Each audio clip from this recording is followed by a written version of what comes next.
Hi friends, welcome to my channel. நம்ம இந்த வீடியோல எதை பத்தி பார்க்க போறோம்னா டெய்லி நம்ம லைஃப்ல அதிகமா யூஸ் பண்ற சென்டென்ஸை மேக் பண்ணி பேசுறது எப்படின்னு தான் நம்ம இந்த வீடியோல பார்க்க போறோம்.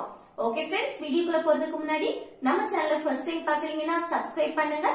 பக்கத்துல ஒரு பெல் ஐகான் இருக்கும், அதையும் கிளிக் செய்து ஆல்ங்கிற ஆப்ஷனையும் வந்து எனேபிள் பண்ணி வச்சுக்கோங்க. அப்பதான் நம்ம சேனல்ல போடக்கூடிய யூஸ்ஃபுல் வீடியோஸ் எல்லாமே உங்களுக்கு நோட்டிபிகேஷனா வரும். ஓகே, வீடியோக்குள்ள போகலாம். ஓகே, இல்ல ஃபர்ஸ்ட் ஒன் பாருங்க. அங்க போய் சேர 25 நிமிடங்கள் ஆனது. நம்ம சொல்லுவோம்ல, அங்க போய் சேர எனக்கு 25 நிமிஷம் ஆச்சு அப்படின்னு சொல்லுவோமா? ஆனது 25 நிமிடங்கள் ஆகும் அப்படின்னு சொன்னா அது பிரசன்ட்ல சொல்றது. 25 நிமிடங்கள் ஆனது அப்படின்னா அது பாஸ்ட் பத்தி நம்ம பேசுறோம் தானே. ஆல்ரெடி அங்க போய் சேர்ந்தாச்சு. அப்ப நம்ம வந்து இப்ப சொல்லணும்னா எப்படி சொல்லுவோம்? எனக்கு அங்க போய் சேர இல்ல அங்க போய் ரீச் ஆக எனக்கு 25 நிமிஷம் ஆச்சு அப்படின்னு தானே சொல்லுவோம். அப்படி சொல்லணும்னா ஒரு ஆக்டிவிட்டிய பண்ண எனக்கு இவ்வளவு நேரம் ஆச்சு அப்படின்னு சொல்லணும்னா அதுக்கு என்ன யூஸ் பண்ணணும்? இட் டுக், அடுத்து டைம், எந்த டைம் பீரியட நீங்க மென்ஷன் பண்றீங்களோ, இப்ப 25 நிமிஷம் இல்ல 3 மணி நேரம் இல்ல ஒரு வாரம் இல்ல ஒரு மாசம் அப்படி ஒரு வருஷம் அப்படி எல்லாம் நம்ம சொல்றோம்ல, அப்படி அந்த டைம் பீரியட மென்ஷன் பண்ணணும். அடுத்து verb வந்து இன்ஃபினிட்டிவ் ஃபார்ம்ல இருக்கும். to plus verb, அந்த verb V1 ஃபார்ம்ல இருக்கும். சரியா? to plus verbனாலே அது என்னது? இன்ஃபினிட்டிவ். அப்போ ஒரு செயலை செய்ய ஒரு ஆக்டிவிட்டிய பண்ண எனக்கு இவ்வளவு நேரம் ஆனது அப்படின்னு சொல்லும்போது it took. எனக்கு இவ்வளவு நேரம் ஆகும், ஒரு செயலை செய்ய இவ்வளவு நேரம் ஆகும் அப்படின்னா it takes. இத பத்தி நான் லாஸ்ட் கிளாஸ்ல சொல்லி தந்திருக்கேன். it takes. ஓகே, அப்படின்னா இந்த ஒரு செயலை வந்து ஒரு ஆக்டிவிட்டிய பண்ண எனக்கு இவ்வளவு நேரம் ஆகும் அப்படின்னா இட் டேக்ஸ், இல்லனா இட் வில் டேக் அப்படின்னு சொல்லலாம். ஆனா ஆனது ஒரு செயலை வந்து செய்ய எனக்கு இவ்வளவு நிமிஷம் ஆனது அப்படின்னு சொல்லணும்னா இட் டுக். ஓகே, இத பத்தி நான் லாஸ்ட் கிளாஸ்ல நான் சொல்லி தந்திருக்கேன். அதை பார்க்காதவங்க அதை பாருங்க, உங்களுக்கு ரொம்ப யூஸ்ஃபுல்லா இருக்கும். ஓகே, அப்ப ஃபர்ஸ்ட் ஒன் பாருங்க. அங்க போய் சேர 25 நிமிடங்கள் ஆனது அப்படின்னு சொல்லணும்னா எப்படி சொல்றது? பாருங்க, ஃபர்ஸ்ட் என்ன? it took. it took. அடுத்து என்னது? டைம் நம்ம மென்ஷன் பண்றோம். டைம் என்ன? 25 நிமிடங்கள். அதுக்கு 25 minutes. அடுத்து என்னது? verb இன்ஃபினிட்டிவ் ஃபார்ம்ல எழுதணும். இங்க verb எது? அங்க போய் சேர, அங்க ரீச் ஆக. ஓகே, அப்போ to reach. அடுத்து ரிமைனிங் இருக்க வேர்ட்ஸ் எழுதணும். எங்க? அங்க, அங்கன்னா there. ஓகே, அப்போ அங்க போய் சேர, அங்க ரீச் ஆக 25 நிமிடங்கள் ஆனது அப்படின்னு சொல்லணும்னா it took 25 minutes to reach there. அடுத்து நெக்ஸ்ட் ஒன் பாருங்க. இந்த ப்ராஜெக்ட முடிக்க எனக்கு 3 வாரங்கள் ஆனது. நம்ம சொல்லுவோம்ல, இந்த ப்ராஜெக்ட முடிக்க எனக்கு 3 வாரம் ஆச்சு அப்படின்னு சொல்லுவோமா? அது எப்படி சொல்றது? it took.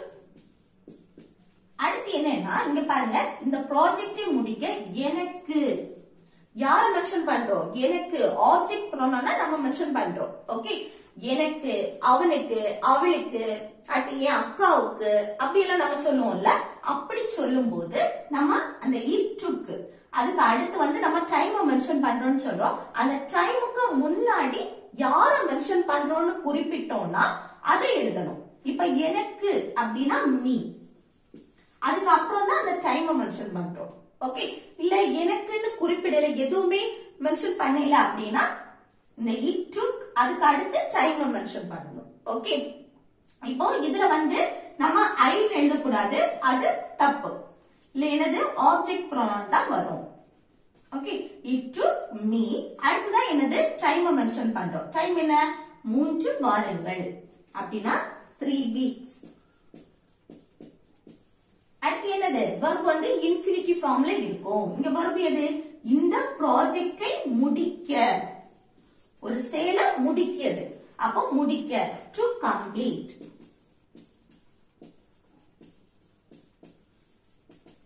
Okay, to complete. அடுத்து இந்த ப்ராஜெக்ட், this project.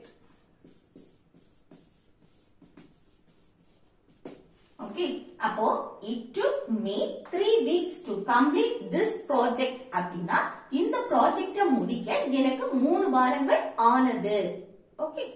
அடுத்து நெக்ஸ்ட் ஒன் பாருங்க. ஆங்கிலம் கற்க அவனுக்கு 6 மாதங்கள் ஆனது. இங்கிலீஷ் லேர்ன் பண்ண அவனுக்கு எத்தனை 6 மாசங்கள் ஆச்சு அப்படின்னு சொல்றோம். ஒரு ஆக்டிவிட்டிய பண்ண இவ்வளவு காலம் ஆச்சு, இவ்வளவு நேரம் ஆச்சு, இவ்வளவு மணி நேரம் ஆச்சு அப்படின்னு சொல்லும் போது எப்படி சொல்லலாம்? 6 மாதங்கள் ஆனது. அதுக்கு பாஸ்ட் பத்தி பேசுறோம் தானே. It took. அடுத்து ஒருத்தங்கள மென்ஷன் பண்ணி சொல்றோம் அப்படின்னா it took. அடுத்து என்னது? யார மென்ஷன் பண்றோமோ அவங்க. அவனுக்கு, அவனுக்குன்னா him. அடுத்து டைம் பீரியட் 6 மாதங்கள் 6 months. 6 months. அடுத்து என்னது? verb. அது இன்ஃபினிட்டிவ் ஃபார்ம்ல இருக்கும். ஆங்கிலம் கற்க, அதுக்கு லேர்ன் பண்றது. Okay. to learn. to learn. ஆங்கிலம், அதுக்கு இங்கிலீஷ். ஆங்கிலம் கற்க அவனுக்கு 6 மாதங்கள் ஆனது அப்படின்னு சொல்லணும்னா எப்படி சொல்றது? It took him 6 months to learn English. Okay. Next one பாருங்க. சாலையை கடக்க 10 நிமிடங்கள் ஆனது. சாலையை கடக்க எனக்கு 10 நிமிஷம் ஆச்சு. சாலையை கடக்கனா ரோட கிராஸ் பண்றது. ஓகே. ரோட கிராஸ் பண்ணக்கு எனக்கு 10 நிமிஷம் ஆச்சுன்னு சொல்றதுக்கு எப்படி சொல்லலாம்? It took. அடுத்து எனக்கு அப்படின்னு சொல்லும் போது இங்க me யூஸ் பண்ணலாம். ஆனா இதுல இந்த சென்டென்ஸ்ல என்னது? எனக்கு அப்படின்னு சொல்லல. சாலையை கடக்க 10 நிமிடங்கள் ஆனது. அப்போ it took. அடுத்து டைம் பீரியட மென்ஷன் பண்றோம். 10 நிமிடங்கள் 10 minutes. அடுத்து என்னது வரணும்? verb வரணும். இல்ல verb எது? இன்ஃபினிட்டிவ். ஓகே. அப்போ சாலையை கடக்க, கடக்கிறது. ஓகே. அப்ப என்ன? to cross. அடுத்து சாலை, the road. அப்ப சாலையை கடக்க 10 நிமிடங்கள் ஆனது அப்படின்னா it took 10 minutes to cross the road.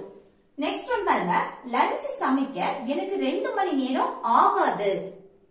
இங்க பாருங்க, ஆனது அப்படின்னா அது it took அப்படின்னு நம்ம சொல்லுவோம். இவ்வளவு நிமிஷம் ஒரு விஷயத்த செய்ய, ஒரு ஆக்டிவிட்டிய செய்ய எனக்கு இவ்வளவு நிமிஷம் ஆச்சு அப்படின்னா நம்ம it took. அடுத்து டைம் பீரியட நம்ம மென்ஷன் பண்ணி அடுத்து இன்ஃபினிட்டிவ் சேர்த்து பேசுவோம். ஆனா இங்க பாருங்க, லஞ்ச் சமைக்க எனக்கு 2 மணி நேரம் ஆகாது அப்படின்னு சொல்லணும்னா அதுக்கு எப்படின்னா நம்ம எப்படி எழுதணும்னா it doesn't. It doesn't take. பாருங்க, it நெகட்டிவா பேசுறோம், ஆகாது. அப்போ it doesn't take. லஞ்ச் சமைக்க எனக்கு 2 மணி நேரம் ஆகும். ஆகும் அப்படின்னு சொல்லணும்னா it takes. இல்லைன்னா it will take அப்படி யூஸ் பண்ணுவோம். ஓகே. ஆனா ஆகாதுன்னு நெகட்டிவா பேசும்போது it doesn't take. இல்லைன்னா it will not take அப்படின்னு சொல்லலாம். it will not take அப்படின்னு சொல்லலாம். it doesn't take அப்படின்னு சொல்லலாம். அதுக்கு அடுத்து என்ன வரணும்? எனக்கு. ஆப்ஜெக்ட் ப்ரோனவுன் வந்திருக்கா? எனக்குன்னு. அப்போ me. அடுத்த டைம் பீரியட மென்ஷன் பண்றோம். 2 மணி நேரம் 2 hours. எதுக்கு? அடுத்து என்னது வரணும்? verb. verb என்ன? சமைக்க. to cook. அந்த verb என்னது? இன்ஃபினிட்டிவ் ஃபார்ம்ல தான் இருக்கும். ஓகே, நல்லா ஞாபகம் வச்சுக்கோங்க. verb இன்ஃபினிட்டிவ் ஃபார்ம்ல இருக்கும். to cook. இன்ஃபினிட்டிவ்னாலே to போட்டு அடுத்து verb V1 ஃபார்ம்ல இருக்கும். to cook. அடுத்து எது சமைக்க? lunch. அப்போ லஞ்ச் சமைக்க எனக்கு 2 மணி நேரம் ஆகாது அப்படின்னா it doesn't take me 2 hours to cook lunch. Okay. Next one பாருங்க. வீட்டுக்கு வர அவனுக்கு 10 நிமிடங்கள் ஆகாது. நம்ம சொல்லுவோம்ல, அங்கிட்டு வீட்டுக்கு வர்றதுக்கு 10 நிமிஷம் ஆகாது அப்படின்னு. அப்போ வீட்டுக்கு வர அவனுக்கு 10 நிமிஷம் ஆகாது அப்படின்னு சொல்லணும்னா எப்படி சொல்லலாம்? it doesn't take. இதுல it will not take அப்படின்னு சொல்லலாம். ஓகே. it doesn't take. அடுத்து யாரை நம்ம மென்ஷன் பண்றோமோ அவங்கள எழுதணும். அவனுக்கு அப்படின்னா him. ஆப்ஜெக்ட்ல தான் எழுதணும். him. அடுத்து டைம் 10 நிமிடங்கள் 10 minutes 10 minutes. அடுத்து என்ன வரணும்? verb. அந்த verb infinitive formல இருக்கும்ல. அப்ப இங்க verb எது? வீட்டுக்கு வர. வரதுக்கு தான். வரக்கூடிய செயல் தான் நடக்கு. அப்போ வர அப்படினா to come. எங்க? வீட்டிற்கு. அதுக்கு home. அந்த வீட்டிற்கு ஒரு இடத்துல இருந்து இன்னொரு இடத்துக்கு மூவ் ஆகுறது தானே. அப்போ நம்ம வந்து அதுக்கு ஹோமுக்கு முன்னாடி நம்ம to யூஸ் பண்ண கூடாது. ஓகே, ஹோம்னா ஹோம் மட்டும் தான் எழுதணும். இது என்னுடைய வீடு அப்படின்னா நம்ம மை ஹோம் சொல்லுவோம். என்னுடைய வீட்டிற்கு அப்படின்னா to my home. அந்த மை இப்படி இந்த பொசசிவ் வந்துச்சு, இந்த ஹோமுக்கு முன்னாடி பொசசிவ் வந்துச்சு அப்படின்னா இப்போ மை ஹோம் அப்படின்னா என்னுடைய வீடு. ஆனா என்னுடைய வீட்டிற்கு அப்படின்னா to my home. அந்த ஹோமுக்கு முன்னாடி பொசசிவ் வந்துச்சு அப்படின்னா அதுக்கு முன்னாடி நம்ம to யூஸ் பண்ணலாம். அப்போ என்னுடைய வீட்டிற்கு, அவனுடைய வீட்டிற்கு அப்படின்னா அவனுடைய வீட்டிற்குனா to his home அப்படி போடலாம். ஓகே, அதே இது ஹோம்னு தனியா வந்துச்சுன்னா நம்ம ஹோம்னு மட்டும் தான் எழுதணும். ஓகே, வீட்டிற்கு அப்படின்னா home. It doesn't take him 10 minutes to come home. அடுத்து படிக்க எனக்கு 3 மணி நேரம் ஆகாது. நம்ம சொல்லுவோம்ல, எனக்கு இதெல்லாம் படிக்க எனக்கு 3 மணி நேரம் ஒன்னும் ஆகாது அப்படின்னு சொல்லுவோமா? அது எப்படி சொல்றது? It doesn't take. நெகட்டிவா சொல்றோம் ஆகாது அப்படின்னு. It doesn't take இல்லனா it will not take. அடுத்து எனக்கு அப்படின்னா me 3 மணி நேரம் 3 hours. அடுத்து எதுக்கு? படிக்க to study. அப்போ படிக்க எனக்கு 3 மணி நேரம் ஆகாது அப்படின்னு சொல்லணும்னா it doesn't take me 3 hours to study. Okay, அடுத்து இந்த வேலை முடிய 2 நாட்கள் ஆகாது. நம்ம சொல்லுவோம்ல, இந்த வேலையில முடிய 2 நாட்கள் ஆகாது அப்படின்னு. அதை எப்படி சொல்றது? அதை எப்படி சொல்றதுன்னு கமெண்ட் பாக்ஸ்ல கமெண்ட் பண்ணுங்க. ஓகே ஃப்ரெண்ட்ஸ், இந்த வீடியோ உங்களுக்கு யூஸ்ஃபுல்லா இருக்கும்னு நினைக்கிறேன். யூஸ்ஃபுல்லா இருந்துச்சுன்னா இந்த வீடியோக்கு ஒரு லைக் பண்ணுங்க, உங்க ஃப்ரெண்ட்ஸுக்கு ஷேர் பண்ணுங்க.